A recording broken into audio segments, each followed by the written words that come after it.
आपण आलेलो विरारमध्ये, विरार वेस्टला आलेलो आहात, अग्रवाल सिटीमध्ये. आणि एक दंत चहाचं जे अमृततुल्य आहे तिकडे आपण स्वाद घेणार आहे चहाचं.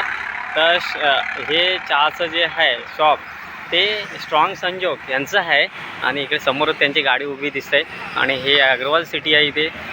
आणि आपण बघूया कधीपासून आपण बोललो भेटूया त्यांना भेटूया, तर त्यांच्या आई दुकानामध्ये आहेत. तर तिकडे जाणार आहोत आपण चायचा आस्वाद घेण्यासाठी. तर विरारला वेस्टला आलेलो आहे मी. एखाद्या जी माणसाला जी भेटण्याची उत्स्फूर्तता असते ती खूप हे आपल्याला समोर म्हणजे आपण त्यांचे व्हिडिओ पाहतो, आपल्याला समोर बघायला भेटत नाही. तर समोर भेटल्यानंतर जो आनंद असतो ना, तर सांगू शकत नाही आपण. तर आपण जाऊया त्यांच्या शॉपला डायरेक्टली. तर बघूया. स्ट्रॉंग संजोगचं दुकान आहे, इकडे आलेलो आपण.